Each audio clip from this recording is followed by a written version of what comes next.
मनवे के मंदिर बनालो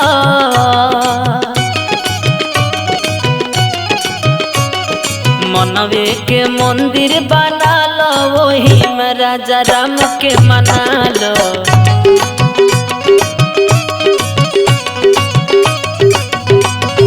मनवे के मंदिर बनालो वही में राजा राम के मनालो।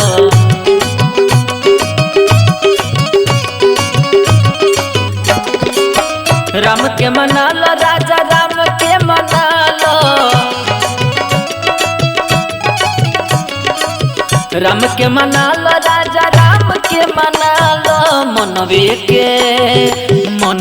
के मंदिर बनालो वही में राजा राम के मनालो।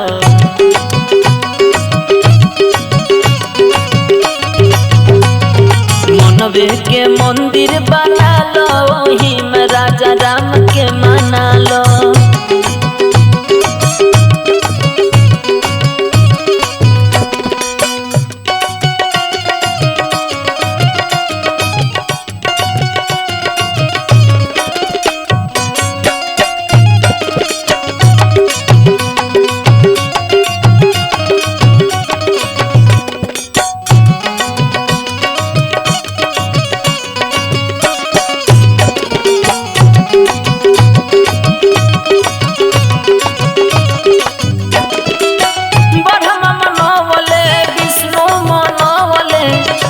शंकर जी तो दुनिया रमवले।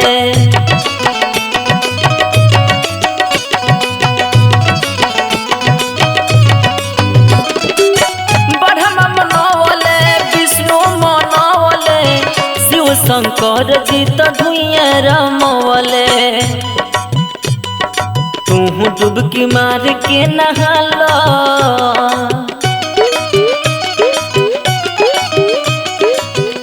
डुबकी मार के नहालो वही में राजा राम के मनालो।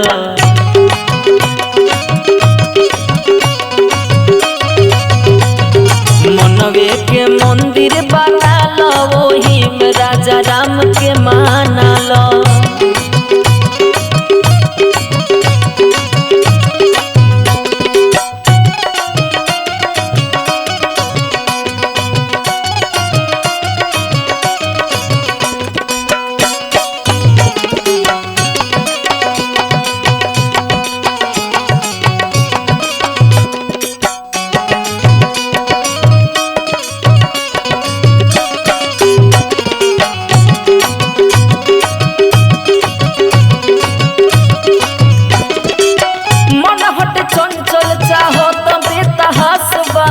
रखले बना के 10-40 के पासबा।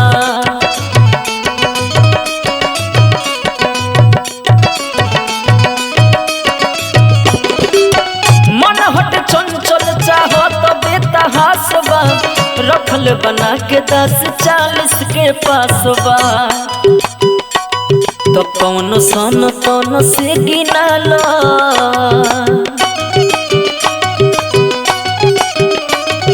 कौन सन तन से गिनालो वही में राजा राम के मनालो।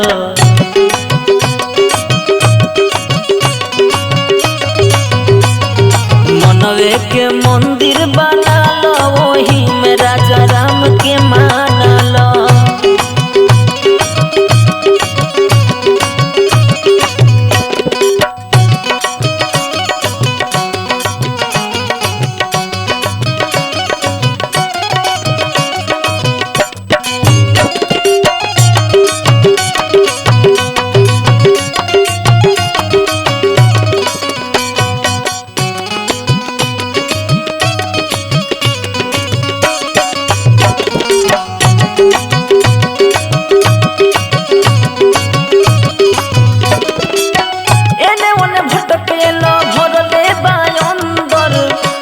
राजू बाबा एक दिखा दी होले बंदर।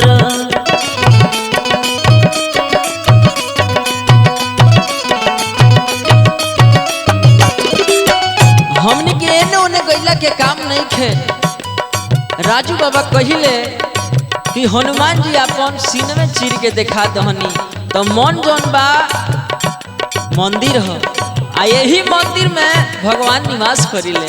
ऐसे भाव बा एने ओने भटकेल भरले बा अंदर कोहे राजू बाबा एक दिखा दी होले बंदर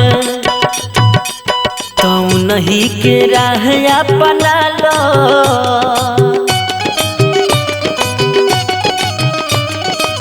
नहीं के राह अपना लो वही में राजा राम के मना लो।